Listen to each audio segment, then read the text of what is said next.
Salut à tous, je vous souhaite la bienvenue dans cette première partie qui concerne notre boutique en ligne. Donc, qu'est-ce qu'on a besoin comme logiciel? Donc, premièrement, notre site, on va le tester en local, c'est-à-dire sur notre ordinateur. Donc, et après l'avoir créé, on va l'envoyer sur un serveur commercial pour que tout le monde puisse le voir. Pour faire ça, on a besoin d'un logiciel qui se nomme WAMP Server qui va simuler un serveur sur notre ordinateur. Donc wampserver.com et on va télécharger la dernière version. Donc pour les 32 bits, PHP 5.4. Parfait. Donc vous cliquez sur télécharger.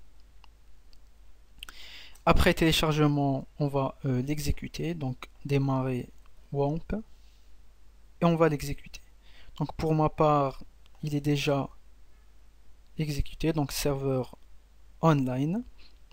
Assurez-vous d'avoir Skype déconnecté parce qu'en gros il utilise le même port. Donc déconnectez Skype et lancez votre WAMP serveur. Donc la première partie c'est fait. En second lieu, nous avons besoin de WordPress. Donc en gros WordPress, c'est ce qu'on appelle un CMS pour Content Management System, qui va nous permettre de créer des sites sans rien coder pratiquement. Parfait, donc on va télécharger WordPress. Donc wordpress-fr.net, téléchargement, et on va cliquer sur télécharger la dernière version. Donc pour ma part, je l'ai déjà téléchargé. Donc après téléchargement, copier le fichier compressé et on va se rendre dans le C WAMP et le dossier www de WAMP. Dans ce dossier, on va coller notre fichier compressé. Donc celui-ci, WordPress 3.6. Donc clic droit, extraire ici. Donc l'extraction est terminée. On a notre dossier WordPress qui apparaît. Donc on va supprimer notre fichier compressé, on n'en a plus besoin. Donc voici WordPress. Maintenant ce qu'on va faire, on va se rendre à notre navigateur, on va ouvrir un nouvel onglet et on va se diriger vers localhost/WordPress. Donc on va pointer sur notre dossier WordPress qu'on vient de créer. On clique et on a ici un message. Il semble ne pas y avoir de fichier wp-config.php, j'en ai besoin pour lancer le processus. Donc on va suivre les étapes une par une. En gros, WordPress a détecté qu'il manquait un fichier, donc ça on s'en fout. Donc on va créer un fichier de configuration et on va cliquer sur c'est parti. Parfait. Donc ici on va saisir les informations de notre site, c'est-à-dire le nom de la base de données. Donc pour notre part, on n'a pas encore créé de base de données. Ce qu'on va faire, on va créer un nouvel onglet et on va se rendre vers localhost/ non pas WordPress mais PHP myadmin. Donc à l'aide de cette interface, c'est-à-dire le PHP myadmin, on va pouvoir créer des bases de données.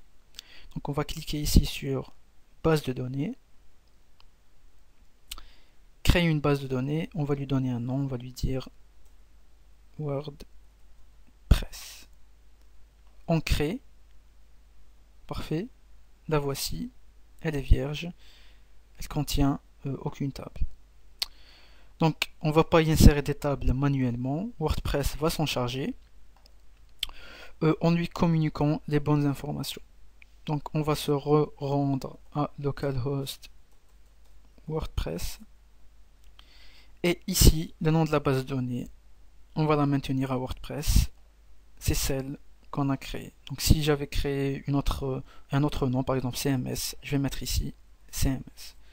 Donc WordPress. L'identifiant par défaut de MySQL c'est root. Et après, quand on va l'envoyer sur un vrai serveur, votre hébergeur va vous donner les identifiants et le mot de passe. Donc le mot de passe MySQL par défaut c'est rien. L'adresse de base de données rien, on vire.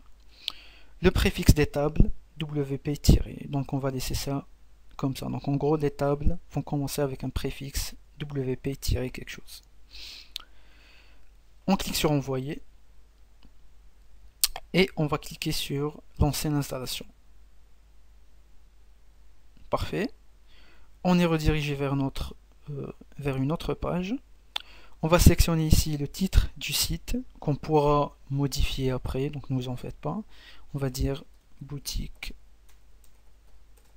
en ligne. L'identifiant, donc choisissez un identifiant. Pour ma part, je vais saisir le nom de ma chaîne. Un mot de passe, je vais choisir un mot de passe simple. 1, 2, 3, 4 et 1, 2, 3, 4. Il est faible forcément. Donc pourquoi je choisis un mot de passe faible? Puisque je vais faire des tests en local. Pas la peine que je me casse la tête avec un très gros mot de passe où je vais perdre du temps en local. Donc on pourra le modifier bien sûr après.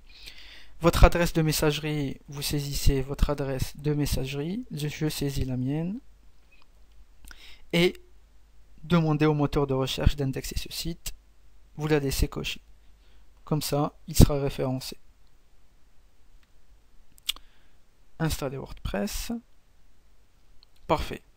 WordPress est installé. L'identifiant New Design et mon mot de passe, il n'apparaît pas bien sûr. Donc on va se connecter. Mes identifiants, donc New Design et le mot de passe 1, 2, 3, 4, se connecter. Et on est parfaitement redirigé vers notre tableau de bord WordPress. Donc le tableau de bord, c'est le back-end, c'est-à-dire tout ce que l'utilisateur ne peut pas voir, uniquement vous, parce que c'est vous qui gérez votre site. Donc l'utilisateur, il va voir ça. Donc vous allez sur boutique en ligne et vous cliquez sur aller sur le site. Donc en premier lieu, voici le thème livré par défaut. Donc la liste des thèmes par défaut, on peut les voir ici. On va aller sur apparence puis thème au pluriel. Et ils sont ici. Donc on a le 2013, c'est lui qui est activé. On a trois autres, le 2011, 2010 et 2012.